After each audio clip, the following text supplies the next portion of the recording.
This is Teachers Talk Radio, and you are listening live. Hello and welcome to the Twilight Show. My name is Graham Stanley and my special guest today is Catherine Taylor, who is a full-time teacher and secondary subject leader and Ed.D. candidate at IOE UCL's Faculty of Education and Society in the UK. Among other things, we'll be talking about school cultures and sticky CPD. This is Teachers Talk Radio, and you are listening live. Tune in live at ttradio.org, or to join in the conversation, download the Podbean app and search Teachers Talk Radio. Follow the hashtag TTRadio. Tune in, talk it out with Teachers Talk Radio.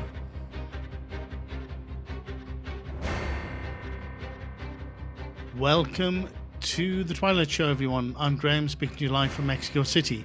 On today's show, as I said, I'll be talking to Catherine Taylor, who joined us at the end of last week's show.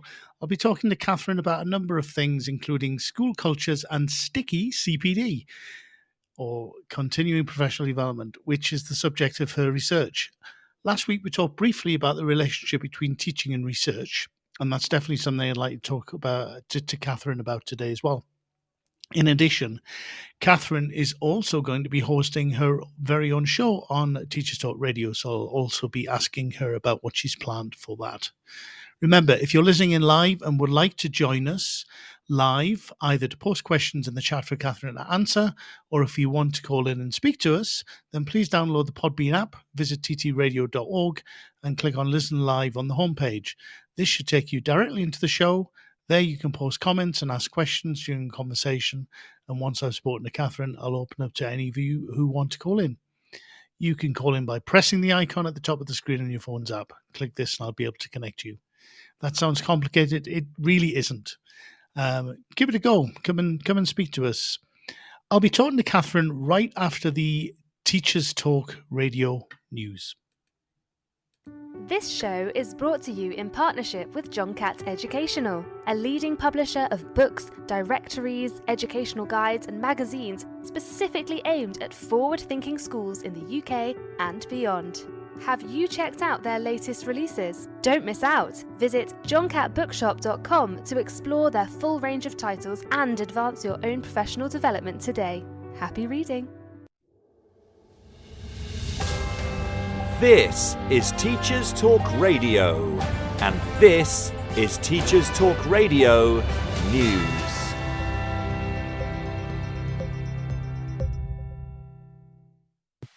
In union news, Daniel Kebede has been elected leader of the National Education Union. The union is the largest teachers' union and has been at the forefront of industrial action over teachers' pay in recent months.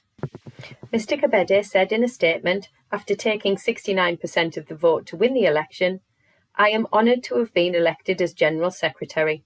I would like to thank everyone who has supported and campaigned for me." He went on to talk about the need for fundamental change in education, and that this included an end to real terms pay cuts, an end to massive overwork of staff, the end of punitive Ofsteds, and an increase in school funding. He also thanked current Joint General Secretaries Kevin Courtney and Dr Mary Bousted for their inspiring leadership over the last 6 years. They will step down at the end of August. The BBC reports that, according to a leaked government document, almost a quarter of teachers in England are working 12-hour days, with around 60% of teachers saying they were doing 60 hours a week or more. The research by the Department for Education was carried out during spring 2022, but the findings have not been officially made public.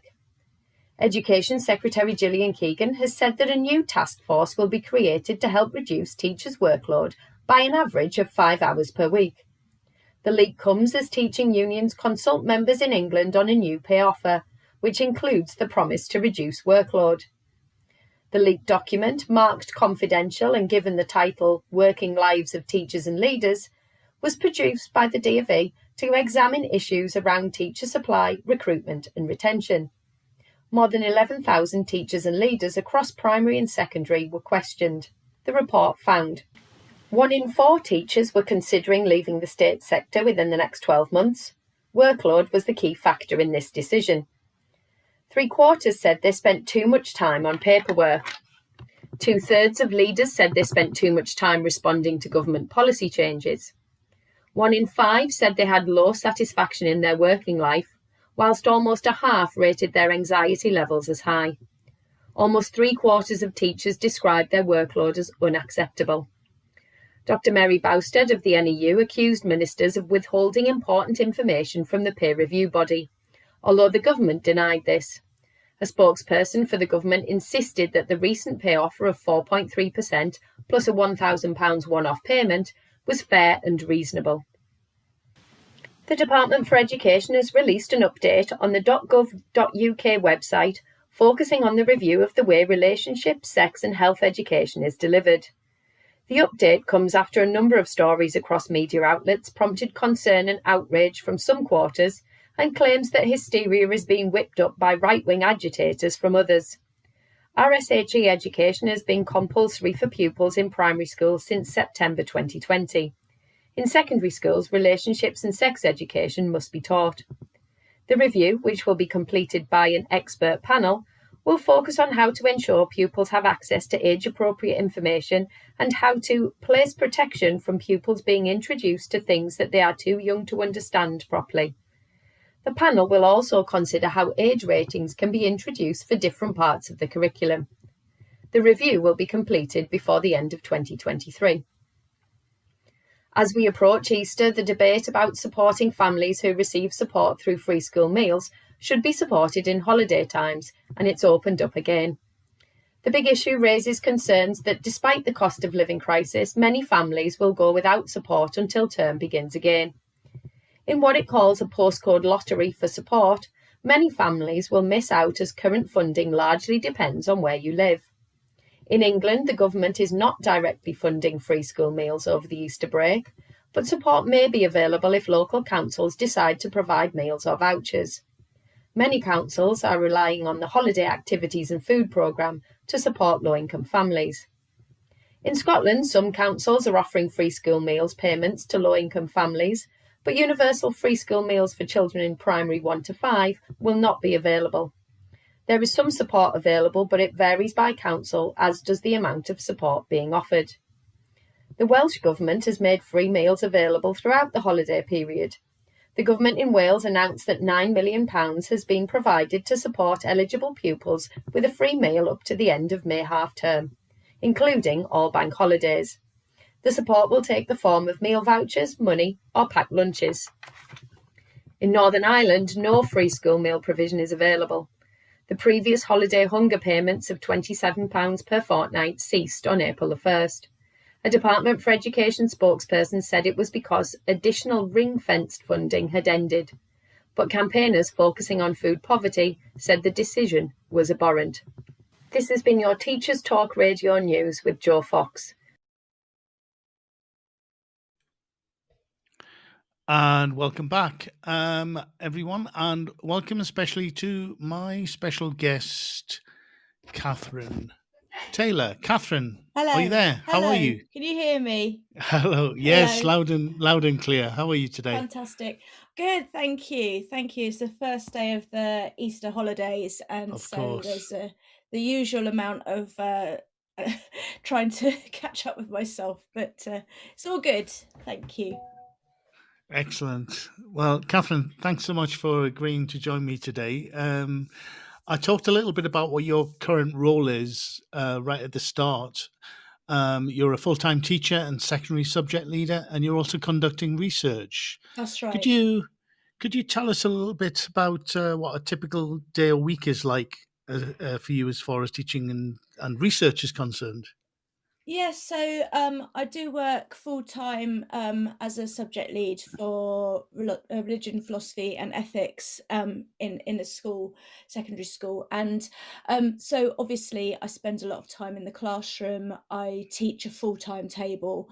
And I think that's really important to kind of get across, because I know a lot of people criticise or worry about researchers who Mhm. haven't set foot inside a classroom for a number of years, but I'm right in there doing that every day. I teach across all key stages in secondary, so I would have 4 classes of year sevens, 3 classes of year eights, 4 classes of year nines, and all the way up to year 13, including GCSE and A-level groups. So I find that really enriching. I really enjoy that aspect of the work, and I have a really good time with the students in our school are absolutely brilliant, so I really enjoy that teacher student interaction, but at the same time I'm absolutely fascinated by what's going on in research, in education, and I've always been, I mean, I imagine I'm probably a type of person. I'm quite an entrepreneurial person. I'm quite an early adopter type person when it comes to technology as well. So I've always had a view of looking to see what the next challenge is, and I've never been satisfied to just get good at the day job and then keep coasting with it. So yeah, my week can look, I can go from teaching, I don't know, abortion and euthanasia through to Hindu gods and goddesses, Wow. on within 2 hours. So yeah, it's huge variety, and I do love it. Another thing that I do is I also deliver on some of the ECF framework. So I go out and deliver sessions and facilitate sessions for that, and also the MPQ, leading teacher development. So I really enjoy the opportunity to go and talk to beginning and early career teachers, and also more mature teachers who are looking for their next challenge as well. It really helps me to kind of appreciate people's perspectives, because it's very easy to think everyone thinks like you, and they don't. No, absolutely true. Well, wow, it sounds like you'll keep yourself very, very busy indeed. And what will you be doing during the Easter break? Will you be trying to catch up on the research, I guess?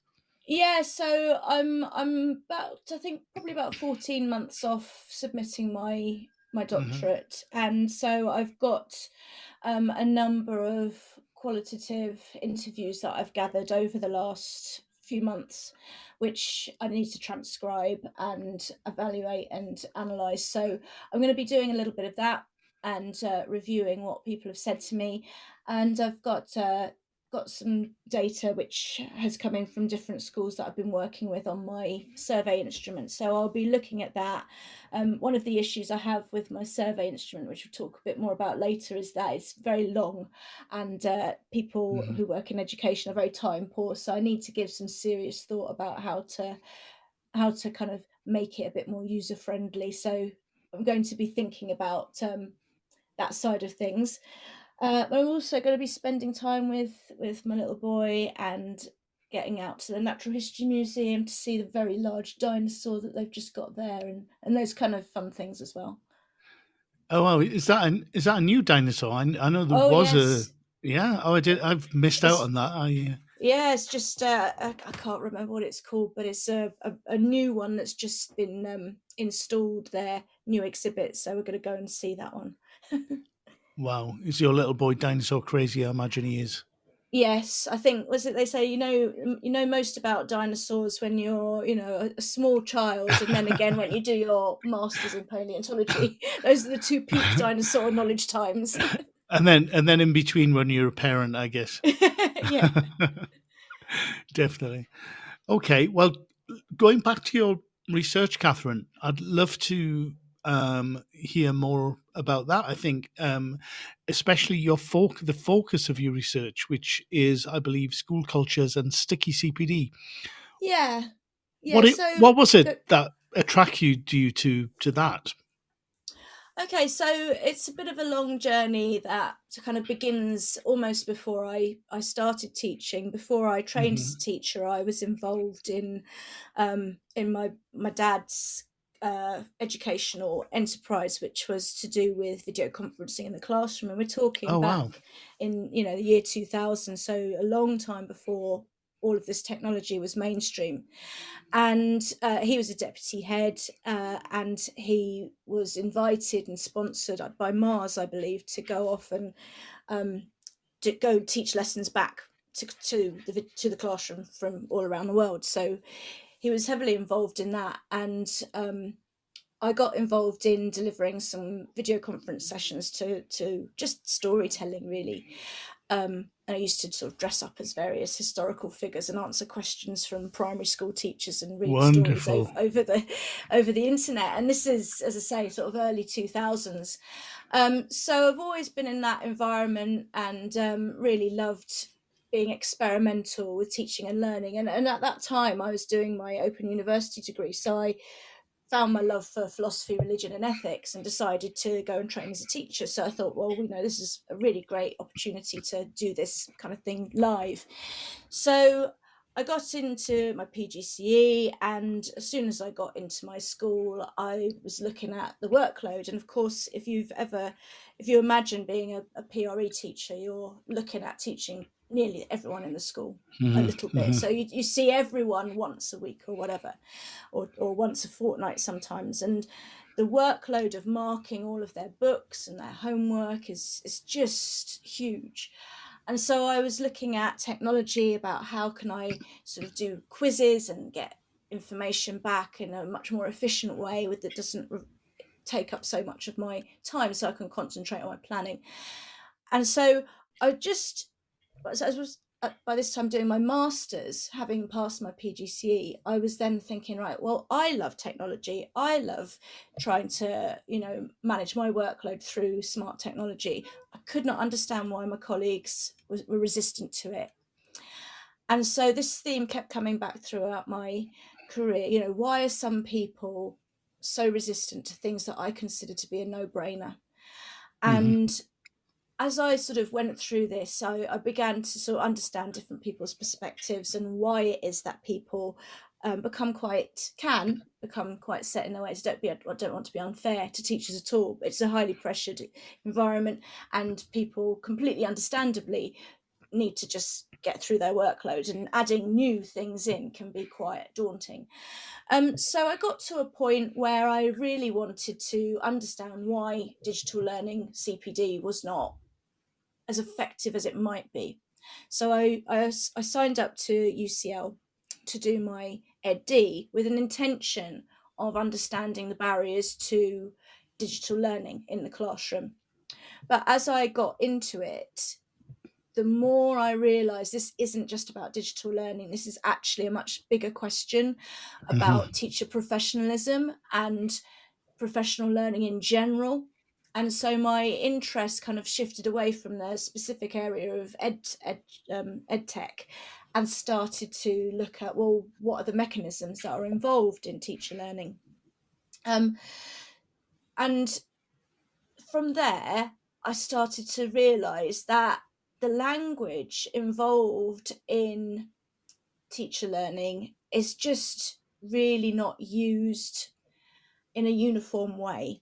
And people understand, for example, I started to notice through my reading that there seem to be sort of 8 themes that when they are highly in evidence and highly perceived in an organisation, the professional learning is more likely to be successful. So there's a lot of research out there that says we wanted to try this innovation, this pedagogical innovation, and we had high hopes for it, and we tried it in our school and it didn't work, and we don't really know why. And then there's another sort of area of research that said we tried this innovation and it worked really well in this particular department, and we don't really understand why.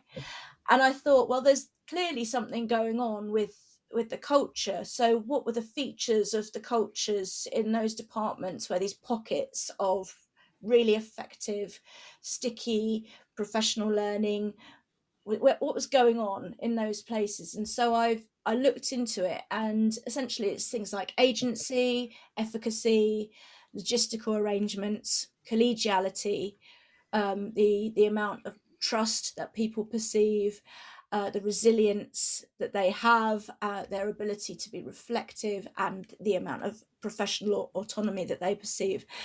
So I thought, okay, right, let's find out how you get those things. But the more I read, the more I realized that even those words are not being used the same.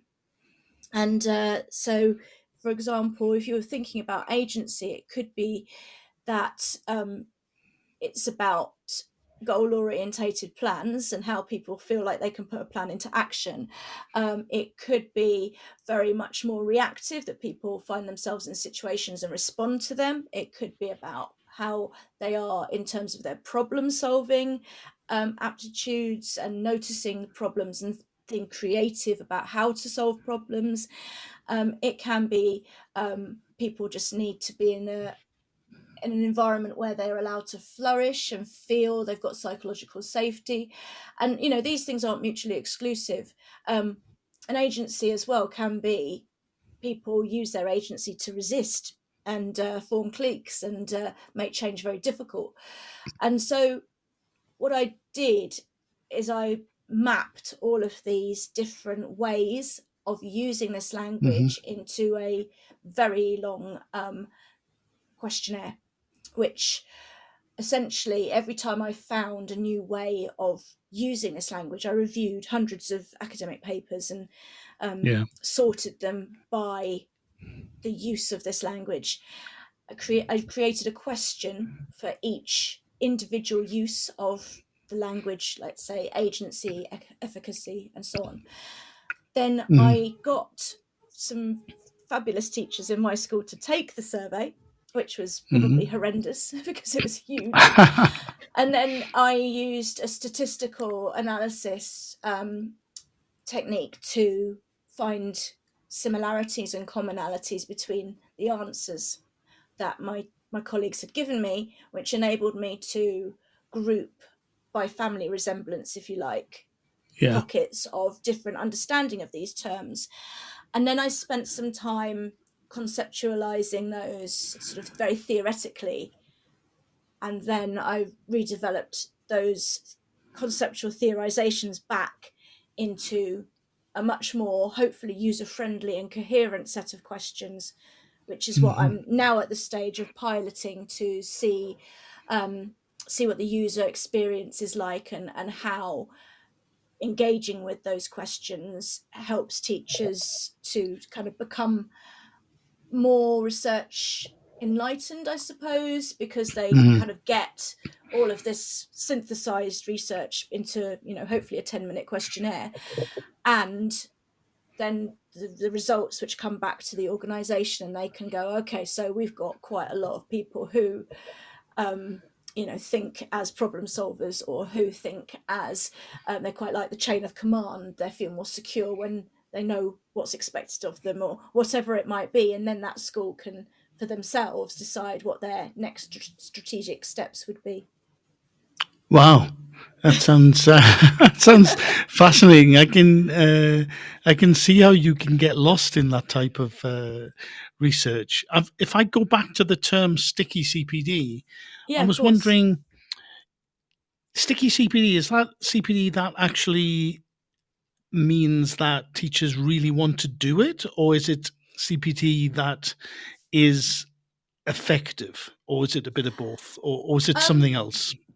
I would say, and you know, it's a non-technical word, I have to say, sticky is a non-technical word, but I would have to say that I make a distinction between professional development activities and teacher professional learning.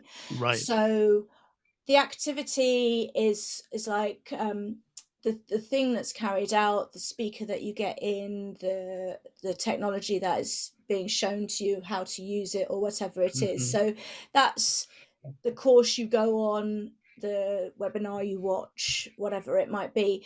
I think that professional learning is the bit where the stickiness comes in. So for me, professional learning is to do with the change in knowledge, attitudes, and practices which becomes embedded and sustained over time. So when I think about sort of sticky professional learning, I think it's to do with what happens back in the classroom, when the teacher adapts and reflects on their practice and adopts deliberately at first, but then sort of it becomes more natural and more part of their way of teaching. And I'll give an example of what I mean by that. We've done a lot of things, as many teachers have done, on retrieval practice and those kinds of things. And I really wanted to tighten up my starters in my lessons. So I thought, well, I'm going to have a go at retrieval practice. And it began with me putting a thing on the board that said last lesson, last term, last year, or whatever, and a question about those things. And I thought, well, I'm going to do that for all of my year 10 lessons. And that was me taking the professional development and putting it into my practice. But it wasn't really sticky yet, because all I'd done is sort of airdrop it in and give it a go. As I became as I started to see the dividends of this and the results of this, then I started to think, okay, I started to be more selective and careful about the questions that I put into those activities. And now, it really is part of my practice, and almost it feels not unprofessional, but it feels strange and like something's missing if I don't have a starter which has carefully chosen, deliberately placed questions which link back to past learning and include it into current and future learning. So that's now sticky, because I'm doing it. I feel it's almost, I've done a bad job if I haven't done it, and it's totally embedded into what I consider to be a good lesson. So it's that kind of things where something goes from the presentation to actually the teachers just, what did I do before I did this kind of situation. Oh, fascinating. That's really clear. It makes it very more evident what the term sticky is then.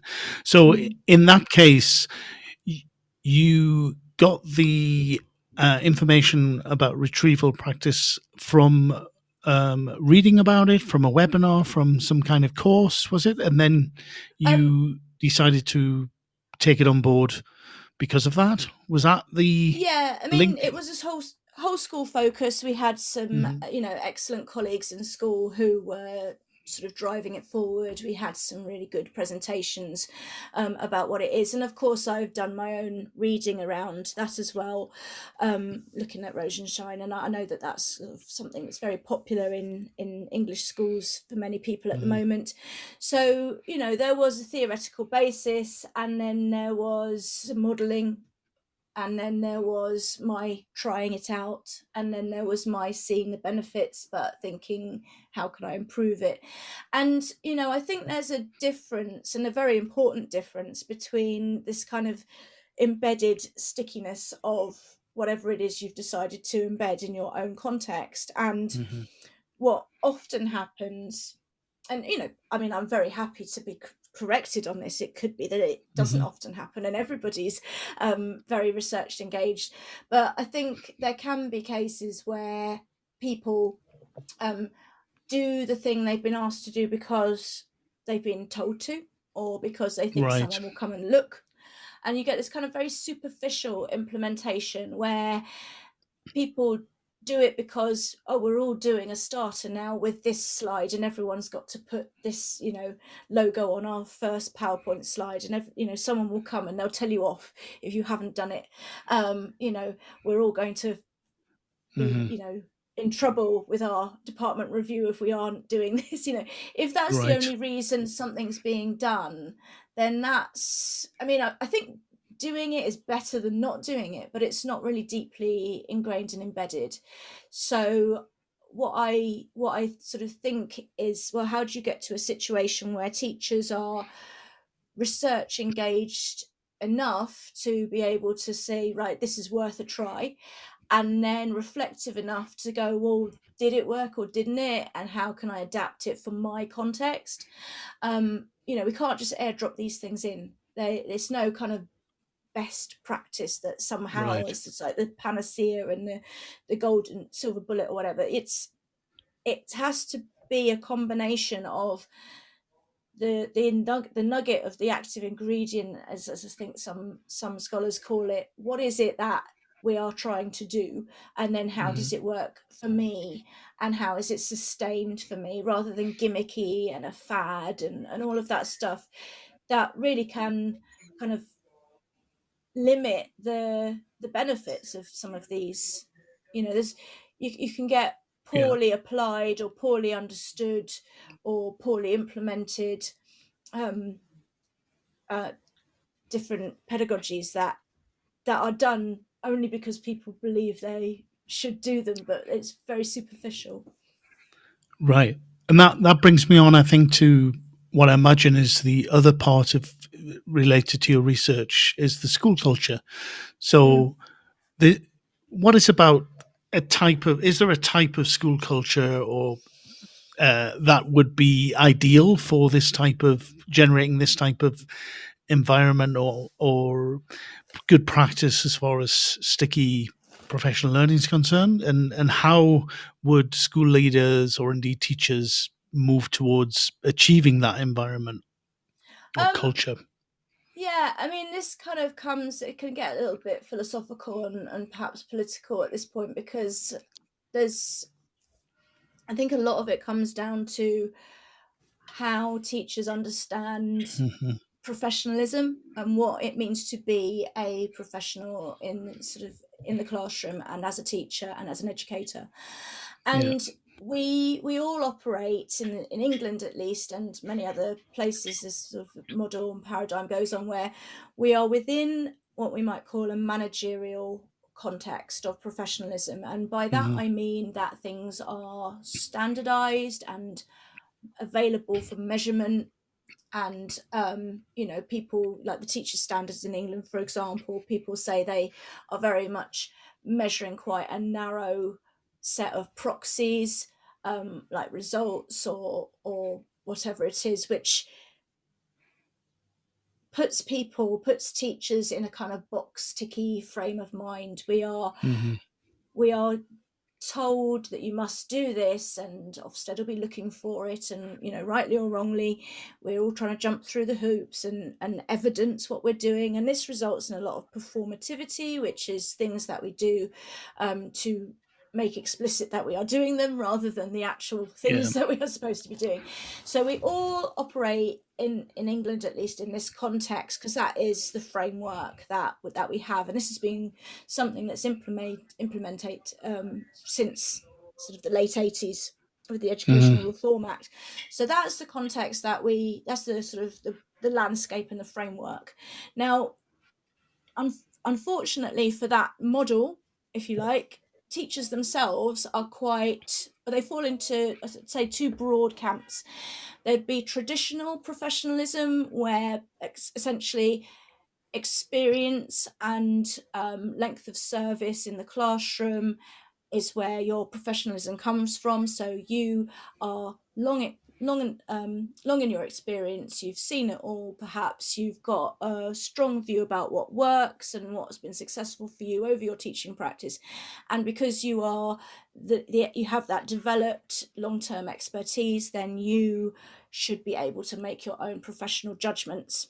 So there's that kind of group of people, very broadly speaking. And then there's the counter to that, which is this idea of democratic professionalism, which basically it's not democratic in the sense that all the teachers in school take a vote on what to do, but it's democratic in the sense that it's very open.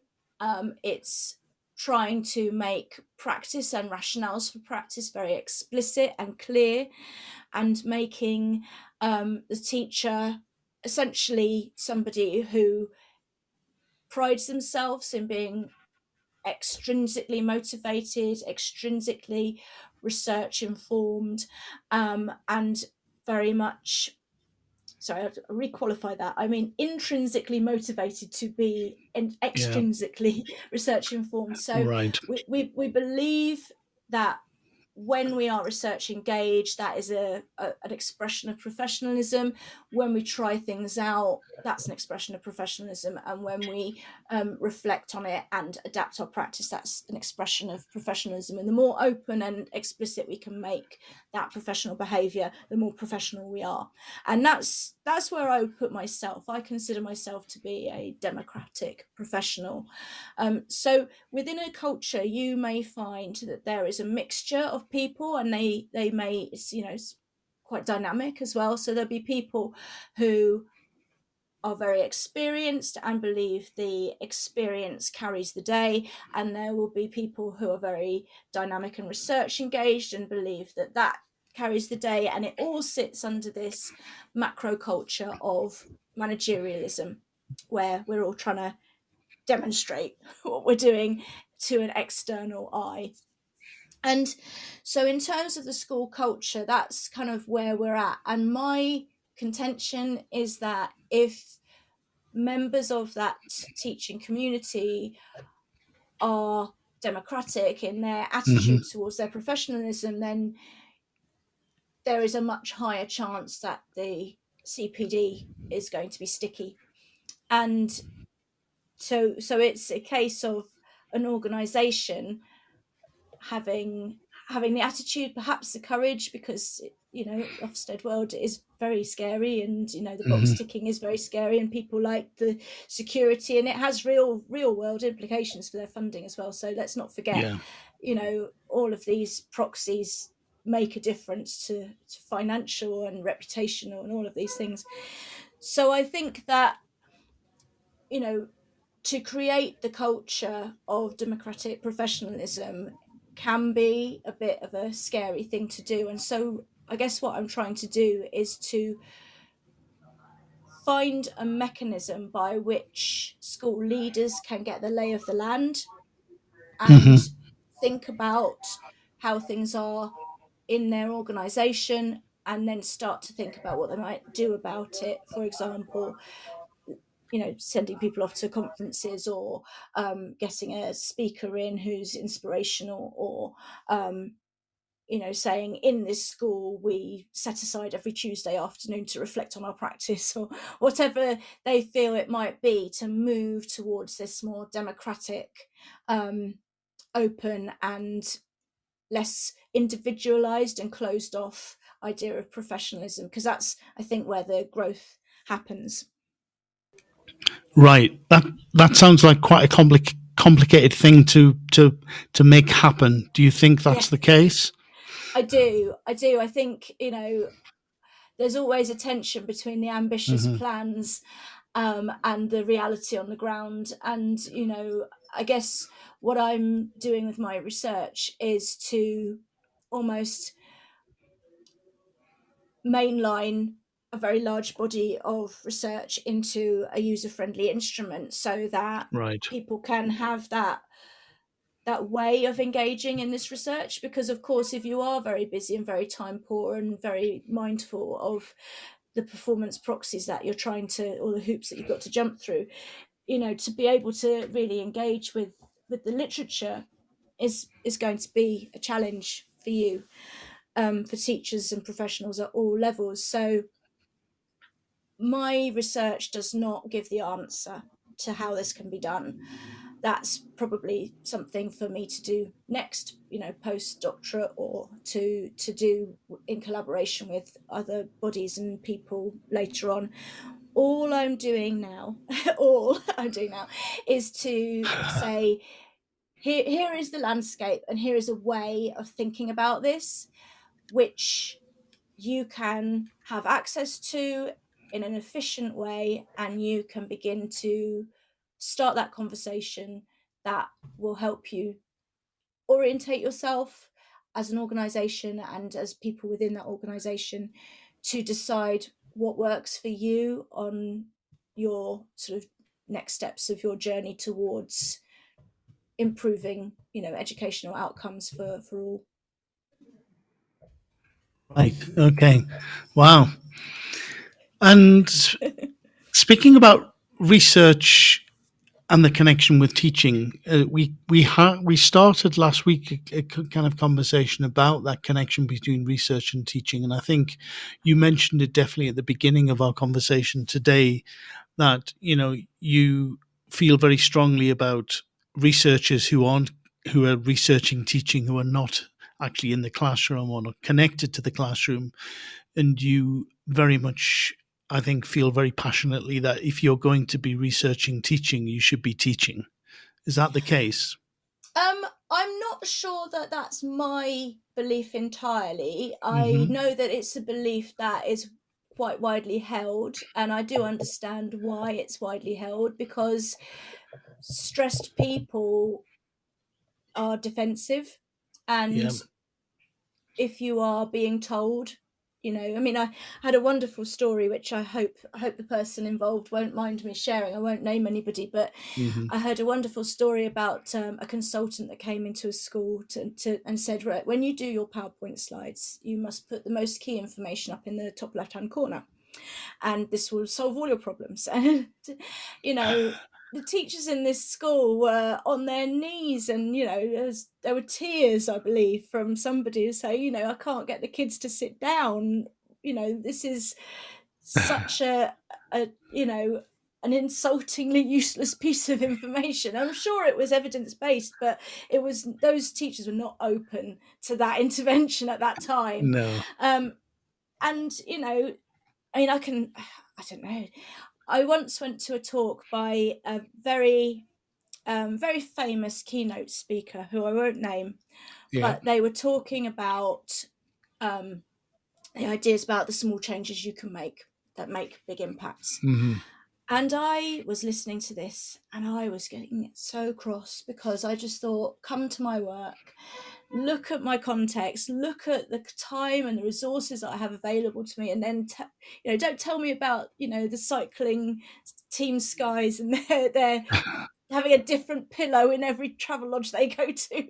This is so far away from the reality of my day, and I was very much hostile in my kind of reception to that message. And I think that I'm not alone in that. If someone comes in and says, if you do this, all your problems will be solved, it's almost insulting, and you become quite defensive, and you when people feel like they are being attacked in that way about their professional choices, there's only really one place to go, and that's to resist your CPD.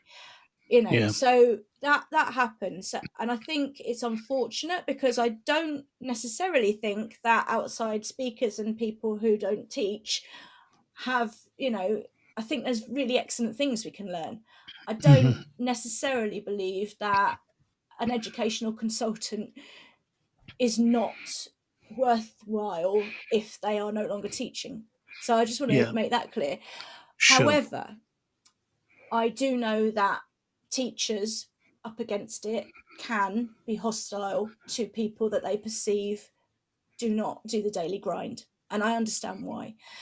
And so my vision really for sort of developing this kind of democratic professional attitude as a way of being a teacher is to sort of say, well, why can't we have a professional pathway built in to the education system where people are able to undertake research skills? I didn't know how complex it was to make a survey that's kind of validated and reliable until I tried to make one. So it's about giving teachers the research skills. That means that when they evaluate their practice, they do so in an effective way, and the results of that are fruitful and meaningful. So we should have research skills as a professional part of being a teacher. We should also have opportunities for undertaking research and networking and writing academic, reading, writing academic papers and what have you, and getting involved with universities and people carrying out the research as part of your job. And I think my complaint very definitely is, anybody who wants to stick their head above the parapet does it in their own time. And when people are already extremely busy and extremely pressurized and have their own lives, and, we've got, for example, very, large female workforce, certainly men who have issues as well. But let's say, for example, we might have a very large contingent of people with young children, perhaps menopausal, whatever it might be. Never mind all of the other sort of generational things where you've got elderly parents and young children and all of that. Yeah. If you then say you've got to work, you're teaching 40 periods across a fortnight, and then go and read some academic journals as well, it's not really a realistic thing to ask a person to do. No. It's really hard. I've been looking and studying, researching, started in 2018, and it's tough. It's hard.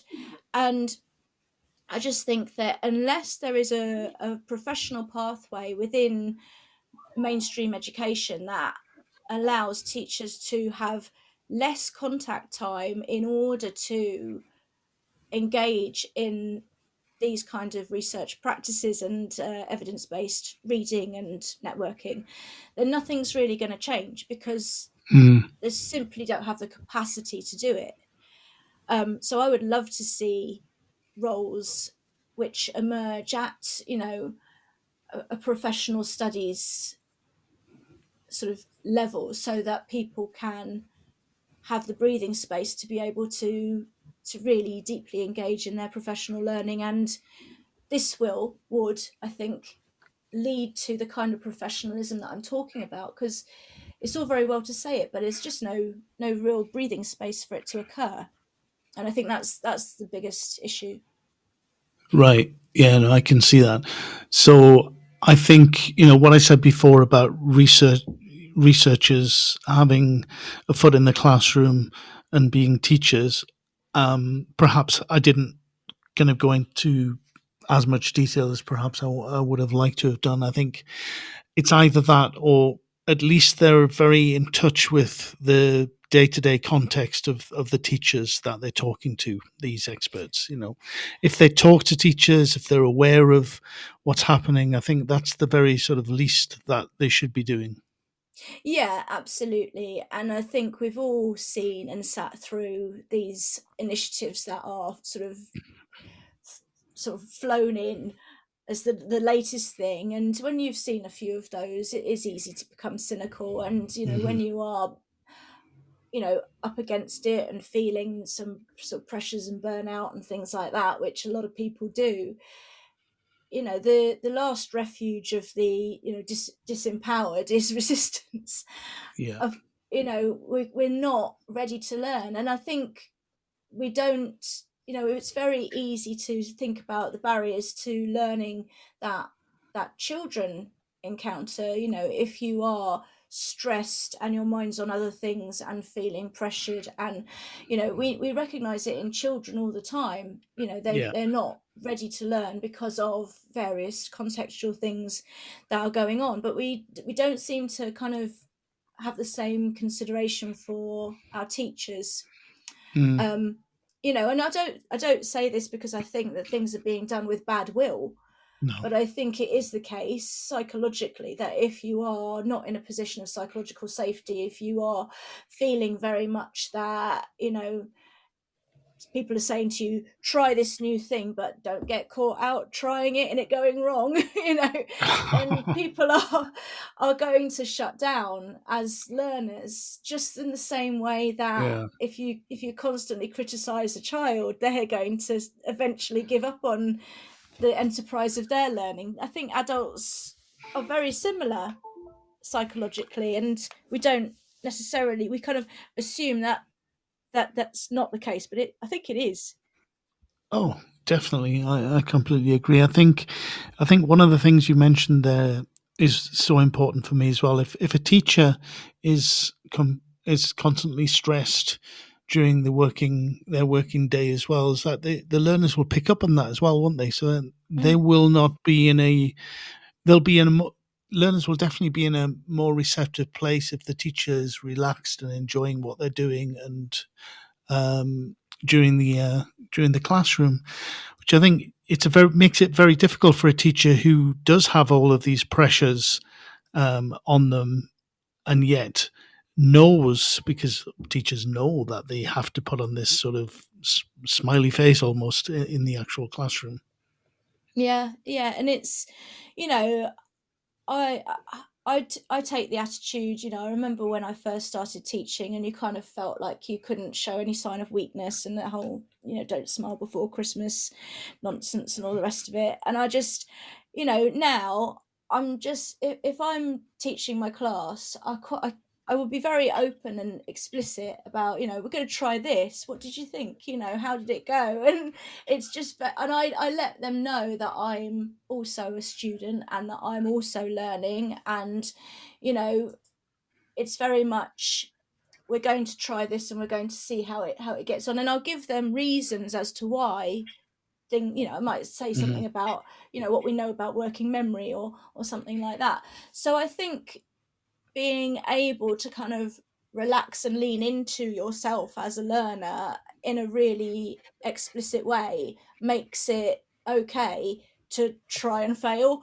Do you know what I mean? As long as you then do Right. something next. But I think it can be quite a vulnerable place and a scary place for some teachers, especially if your authority comes from your self-perception of it comes from your experience. And I am kind of in a way making caricatures, because I think most people operate within a spectrum of these things. Yeah.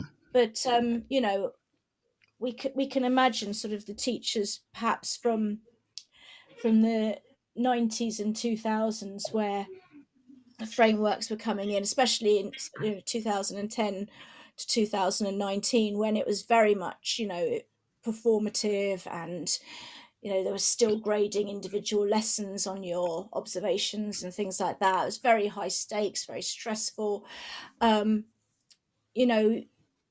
People felt that they couldn't try stuff and make mistakes and adapt. It had to be done and ready, and all the rest of it. And I just think that's led so many teachers to, I think we're still living with the legacy of that kind of attitude, even though I think things have changed and moved on.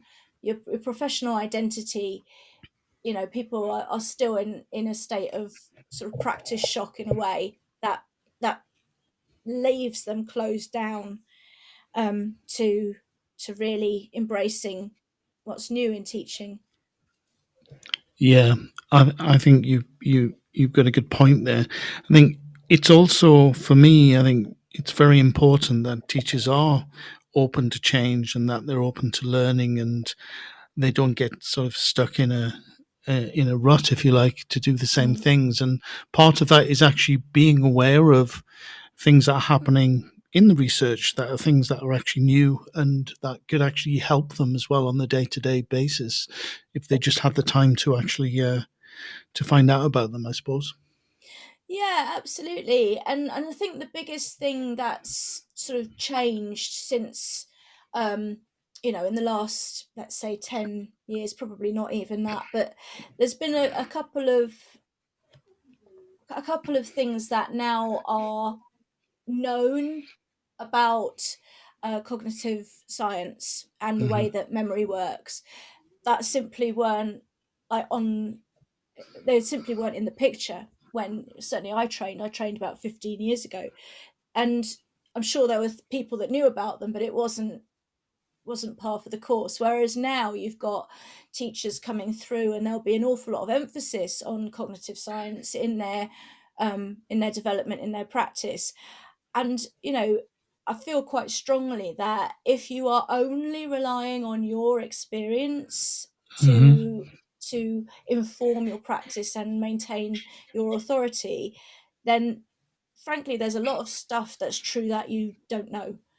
and you should know because it actually makes a difference. Now, that is not to say that there is one way of doing it or that everyone should, it should be enforced or mandated. Because, as I say, I don't want this superficial practice where you do it because you're told to do it because someone might look.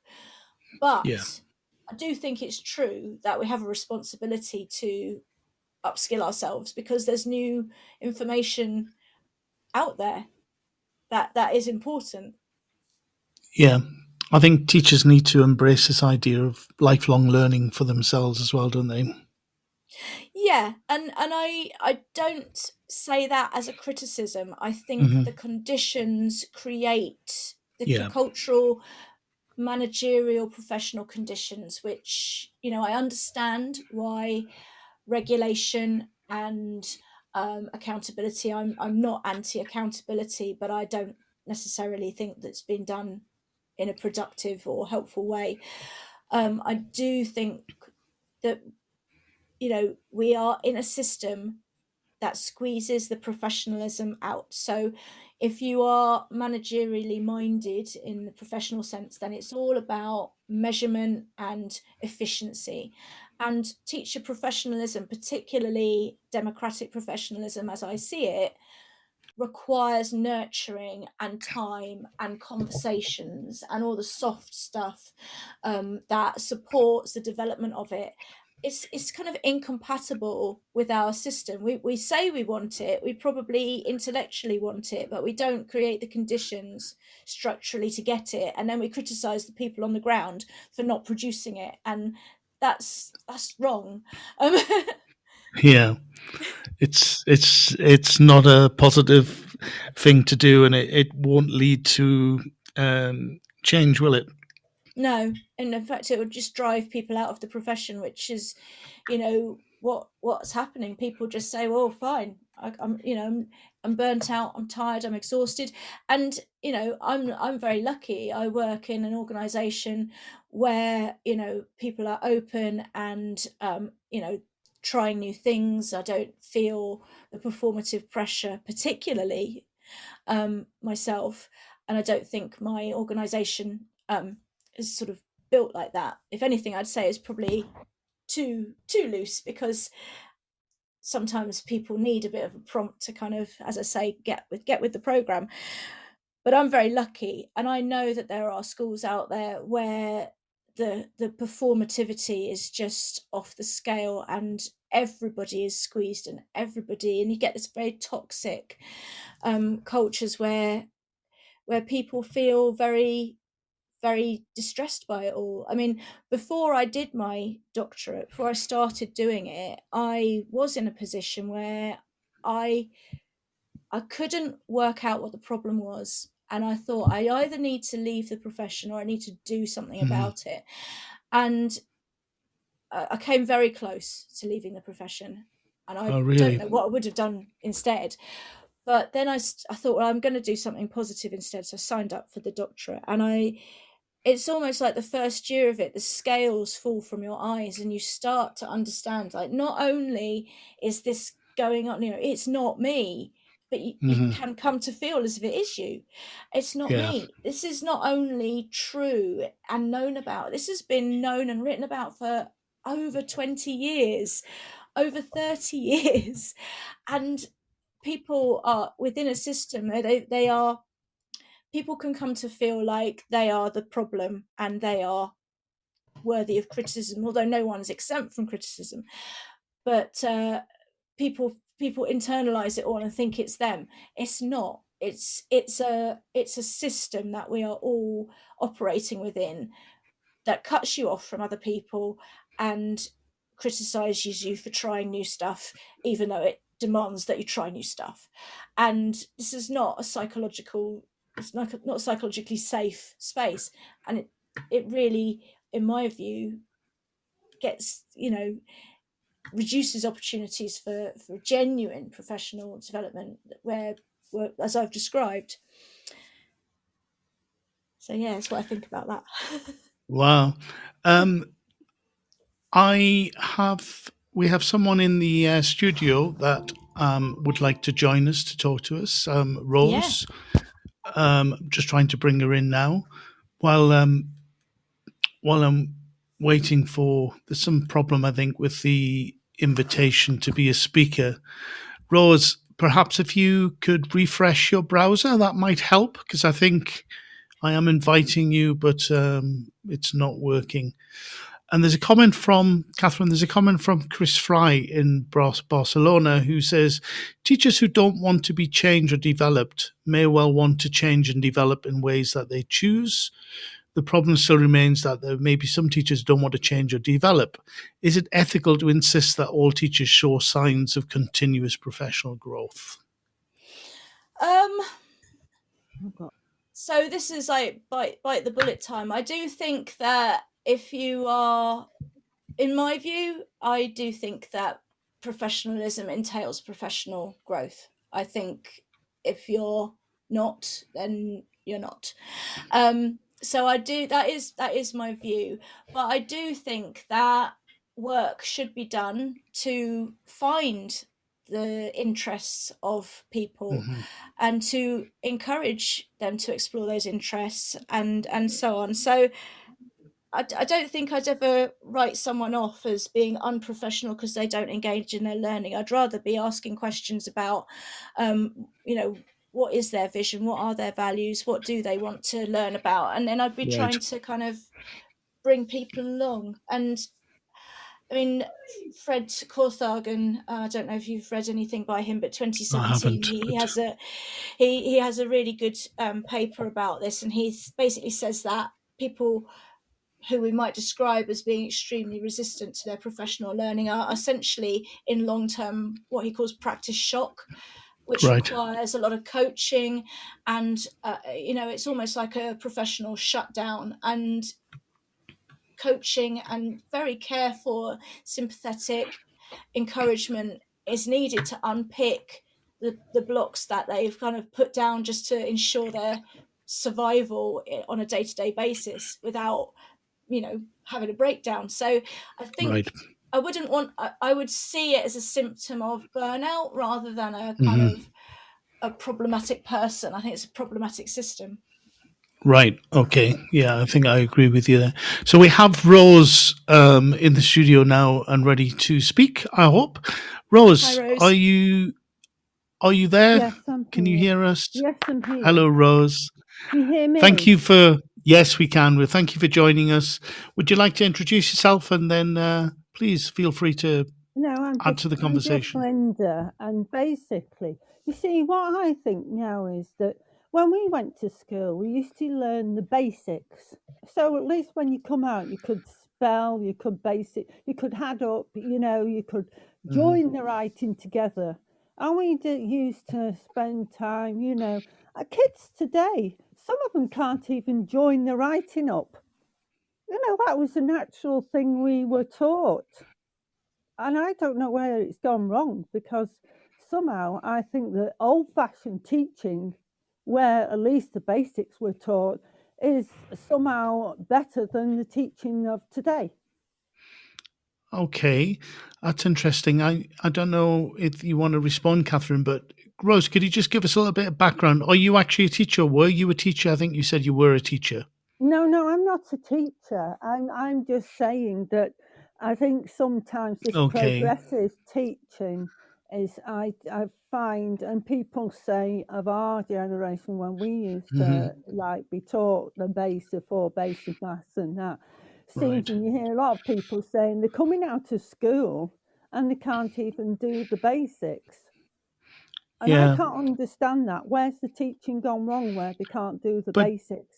But is that something you've actually seen yourself, or is that something that you've heard people say? No, I've seen it. I've seen people try to write stuff and they're writing just big sort of letters, but they don't join it together.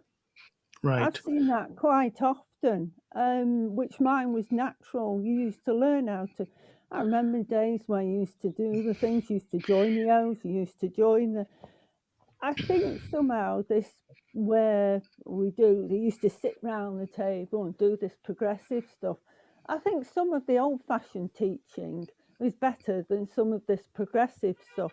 And I do think as well that sometimes this pressure that they put on teachers and to school kids to basically keep passing the levels, you've got to do a test for this, you've got to do a test for that, the teachers have got to do a test, it's all, to me, wrong. It's sort of putting the pressure on all the time.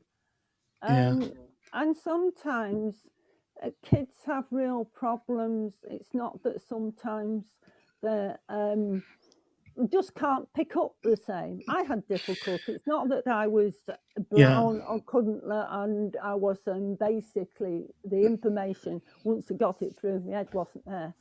But it took me a bit to pick it up. That's the difference between somebody who's quick with the intelligence, like my friend who is very intelligent, and somebody who struggles. I haven't got where they have that other thing, but it just means that the demands of what school is doing makes some people feel like, they're not learning quick enough, and despondent of school, basically. So I'm going to ask Catherine, what do you think about what Rose is saying here? Is that your experience?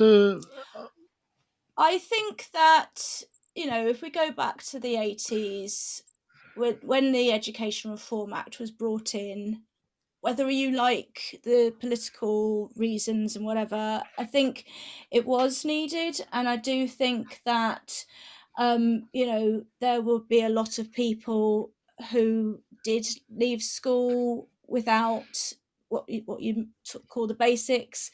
It probably wasn't as explicitly clear, but I think since there have been these sort of frameworks since the 1980s, that things we can measure that standards have improved. I don't always agree with the phasing of how it's been implemented, but I do think that things are better than they were 40 odd years ago than they are now.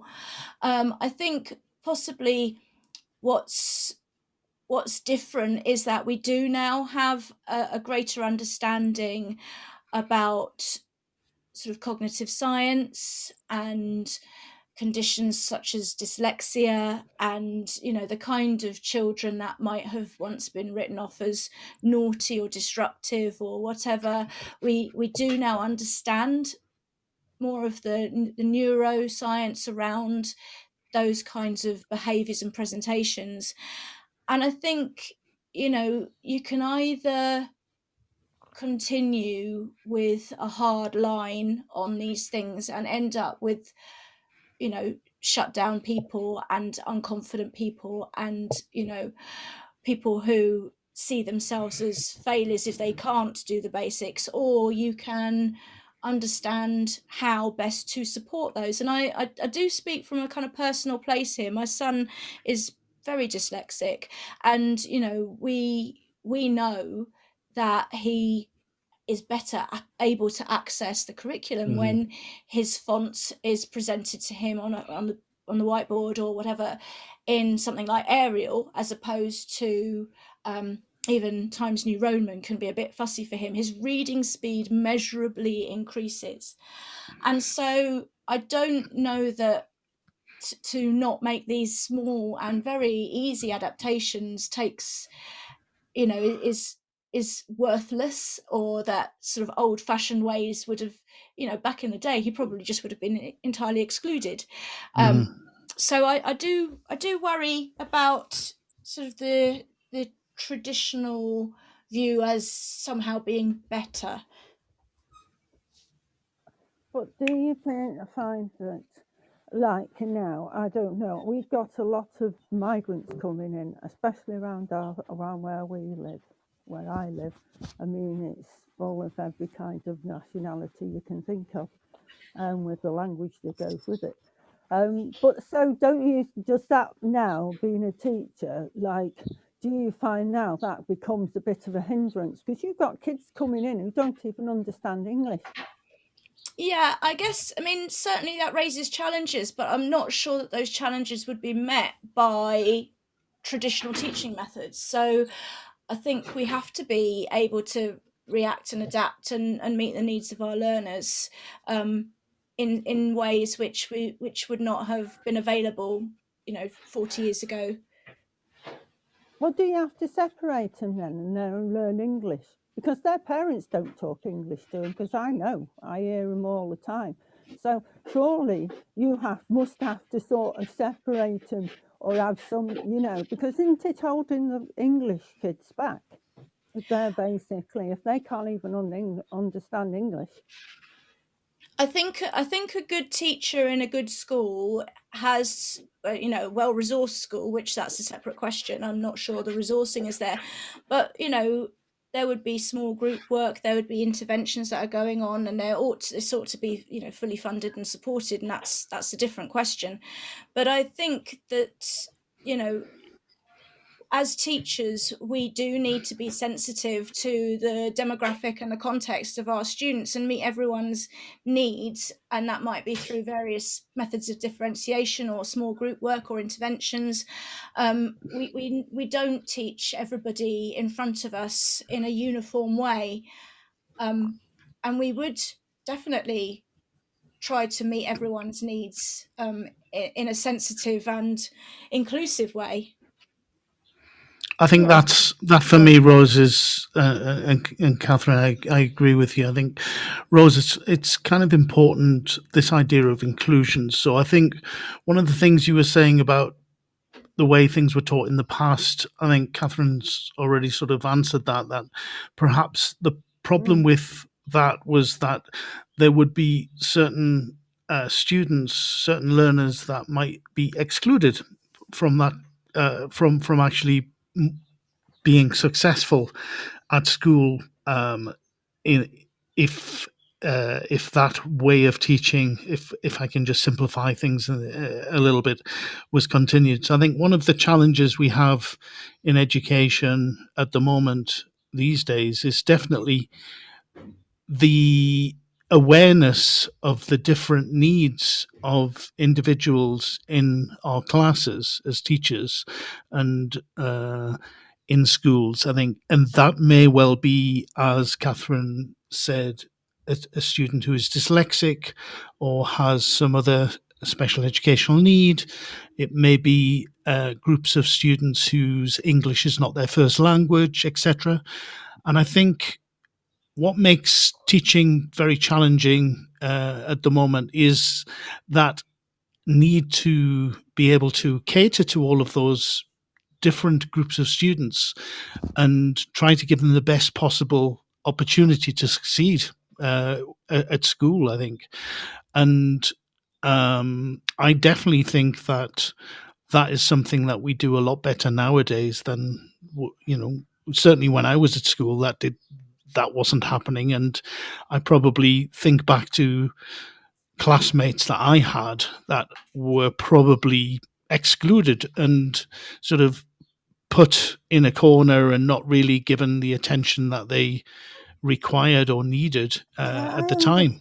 I understand that. What I'm trying to say is, well, I watched a program once and it was about this teacher, and he was basically, because some children were absconding and they just didn't really want to, but they had to be in school, sort of thing. He was talking to their needs and whatever, but because it wasn't in the curriculum, he was kicked out of the school because I suppose, you know what I mean, they have to be at a level sort of, but really he shouldn't have been, because he was at least keeping those kids in school. And sometimes I think these people going round as well promoting schools, I don't think that's a good thing. Look at that teacher that killed herself because, her school was donated as going downhill. I think sometimes that's wrong as well. Yeah, I think we talked earlier. Catherine talked a bit about the kind of pressures on teachers at the moment are perhaps leading to a lot of serious problems, that burnout, etc. Don't know, Catherine, if you want to sort of say any more about that. Yeah, Yeah, absolutely. I mean, what's happened in the recent situation is absolutely distressing, appalling, and terrible. I don't think that anyone would deny that, and I think that in many ways, situations where people feel isolated lead to poor mental health outcomes. I think that our system tends to isolate professionals from each other for structural, and practical, and the time factor, and I think that we have a bit of a recipe for poor teacher mental health because of workload and high stakes accountability. And I do really want to separate out the belief that we should have some accountability from this sort of toxic high stakes accountability in the system that as it currently is. I do not advocate a free for all in terms of every individual teacher acting with their conscience, but I do advocate a system where we are internally accountable because of our knowledge of what works and what doesn't, and how it works or doesn't in our contexts, within a supportive framework, funded, time allowed, all of these things, because I think that would sort of circumnavigate the kind of toxicity that we currently see. Well, yeah. Yeah. Well, carry on. Sorry. I was just Yeah. going to say it's really sort of. I don't know. I think this where what they call is. I don't know how to put it. I think this world actually is going mad at the moment. I will be honest. I think there's too much pressure. There's too much sort of even on teaching. I don't know how much school, how much pupils you have in a class now. How much pupils do you have in a class? It depends. You've got maybe 32. I'm sure there are places where it's more. I'm sure there are places where it's less. So are you getting more? Are you now trying to basically are on strike, aren't you? Well, not at the moment. No, not at the moment, but you've been on strike trying to get more money. On holiday at the moment, I think, with the Easter holidays. I believe that education should be properly funded, and I think that if you don't stand up for it, then this will only continue. And so I do believe that you have to stand up and be counted for that. Yes. Because how much are you getting now an hour?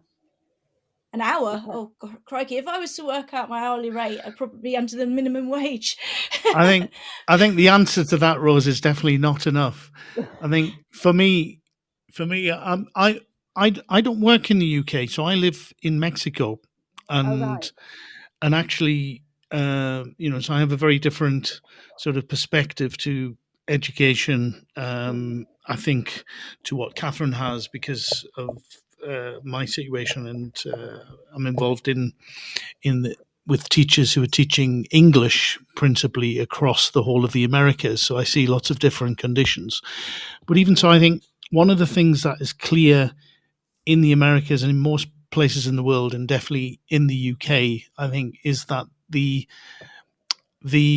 social value of the teacher, the status of the teacher, has been, and this is my personal opinion, under teachers are not appreciated for the work that they do, and that doesn't mean that particularly the money that they get, although that is obviously a symptom of underappreciation. But I think education in general, if we look at some other countries, very few countries, I have to say, but education is valued so highly that it's the first thing that someone who goes to university and comes out with very, very, very high, a very high degree or whatever, I think their first choice in some countries would be to go into education, into the school system, the state school system, and to actually try and make a difference and put back into the education what they got out. And I think it is the case with some teachers in the UK, but it definitely isn't the case with all teachers, and quite a lot of teachers, I think. We know that there are a lot of teachers leaving the profession in the UK, and that there are a shortage of teachers, and partly that's because of some of the things that Catherine, I think, has mentioned about burnout, the stress of actually teaching, the lack of rewards, the kind of situation that if you feel that you're trying your best to do a good job, but you have all of this sort of extra stuff and layers and things that you have to do that actually don't have anything to do with teaching, but you need to do that as well. I don't know, Catherine, do you feel, am I kind of being unfair about that, or do you feel the same is true? I just feel very strongly that, you know, we know so much more about our learners. We should be having excellent teachers who are research engaged, who are willing to try new things and adapt their practice. But we should also have proper support for TAs, for LSAs, for learning support assistants, for mental health support, for the resources for students with special educational needs. Because ultimately, if you don't have that supportive framework funded, then everybody's just trying to pick up all of the pieces all of the time, and nothing can move forward. I don't need, I mean, everybody would like a pay rise, but I'm not here to say this is about my pay. This is about systemic underfunding, long-term systemic underfunding. And what we are seeing is a consequence of that. And, it's going to get worse because the people who are very burnt out will leave and new people will not join. And it will come down to redundancies, and it will come down to not having enough learning support assistants, and the children's learning will suffer. It's got to be prioritised and funded if we're going to see any serious improvement in the long term. Thanks, Catherine. I think Rose, and also if I can add, I think it's definitely, it's not just the UK that this type of underfunding in education is happening. I think you see it all across, certainly my experience in the Americas, for example. There are state school systems where they have a difficulty in finding enough teachers. There are very few countries in the region where I work that actually have educational systems that have sufficient qualified and experienced teachers, or sometimes there are sort of certain gaps that lead to very, very big classes of 60 or above students in a lot of countries and places. So I think it is something that is a challenge in most parts of the world, I think. I mean, basically, and I forgot what, sometimes I forget what I was going to say. Do you ever do that? But now it's just gone. I was going to say something and it's just gone. Do you know, not to worry. What it was is now I've just come to. You see, I think the difficulty as well is, in our day, when we were young, we had a lot more what I would call family. If you were told not to do stuff, you got in trouble for it. I think as time's gone on, parents have been more lax in the discipline. And have you ever found that really now schools are having to sometimes discipline kids that trying to discipline kids that haven't had discipline at home? And that has been the trouble sometimes of today, because, it's like they go and run home. Like if we ran home and said, like, oh, we've done such and such, and the teacher told us off, and the teacher basically did, our parents would say, well, right, you deserved it.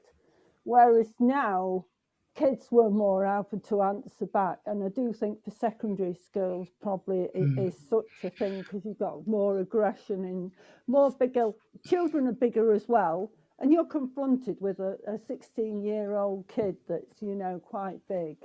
And they're sort of, you know what I mean? think there probably is an element of that. I wouldn't want to dismiss it as being something, I think it does go on. I think, just to sort of add to what you said, I think perhaps one of the things that has changed that is a shame is that definitely to support what you said, Rose, when I was at school, my parents would not question the teacher. So in other words, the school system, they had a kind of respect for the school and the teacher that perhaps I think it may have changed. I don't know what you think, Catherine, that there are certain parents who are kind of dismissive of the teacher sometimes and wouldn't support the teacher, would rather challenge the teacher. And I think very broad brush, but I think there's probably an element of the way that society is changing. We are much more in terms of our individual rights, and I don't think that's a bad thing. And I think that a lot of many parents' relationship with schools probably comes from their own experience of being at school, and they probably are carrying some senses of injustice or unfairness about how their needs weren't met. So it's very easy to judge the way the system is now by your personal experiences of your childhood or of your, and I'm not sure that that's always an accurate reflection of what currently goes on in schools. So we're coming to the end of the hour and a half, so I'm going to wind things up a bit. Rose, thank you very, very much for joining the discussion. It's been great to hear from you. I'm happy you joined and said what you said and asked what you asked. So thank you very much for that. Thank you, Rose. Thank you. And thank you very much, Catherine, for joining me. Catherine, before I move on to winding things up, do you want to say a little bit about what the show that you'll be doing on Teachers Talk Radio very soon? Yes, so I've got a few things sort of lined up, and given what I've said about how research engagement is so important to me as a way of moving things forward in education, I'm going to be inviting some colleagues to talk through how they have implemented certain pedagogies into their practice and their experience of being reflective practitioners. And I've got some ideas as well about talking to different people about their innovations and their sort of edtech enterprises as well. So that's hopefully coming up. Fantastic. I'll definitely be tuning into that, hopefully live. If I can't, then I'll catch up when it's released as a podcast, which of course you can do with all of the Teachers Talk Radio shows. So Catherine, I didn't get the chance to speak to you about the video conferencing that you mentioned that you were involved in the early 2000s. I'm going to have to find an opportunity to talk about that, because I was involved in Uruguay in a video conferencing project that teaches primary school students back since 2012, and in fact we've just celebrated 10 years of it. But the fact that your father and you were involved in the early 2000s in video conferencing, I'm going to have to find out more about that, because that sounds amazing. I'd love to hear more about the technology used and that, because back then I imagine it was very challenging. So I'll put that on hold, but I will definitely find an opportunity to talk to you about that, either on your own show or have you back sometime. Yeah, definitely. We'll set that up. That would be great. Thank you. Wonderful. Thank you very, very much for joining me today. Thank you, everybody who joined us live and who participate in the chat in the studio, or if you were listening elsewhere. And thank you also to everyone who's listening back to this as a recording. And that brings us to the end of today's show. And thank you very much to my special guest, Catherine Taylor, to Rose for joining the discussion, and to everyone else who joined us live. And remember, there are Teachers Talk Radio shows all week including Catherine's very own show. And you can join me again next week at the same time. Bye for now. Thank you. Bye-bye. This show is brought to you in partnership with John Catt Educational, a leading publisher of books, directories, educational guides and magazines specifically aimed at forward-thinking schools in the UK and beyond. Have you checked out their latest releases? Don't miss out! Visit johncattbookshop.com to explore their full range of titles and advance your own professional development today. Happy reading! You've been listening to Teachers Talk Radio. Tune in live and listen back at ttradio.org. We look forward to hearing from you next time on Teachers Talk Radio.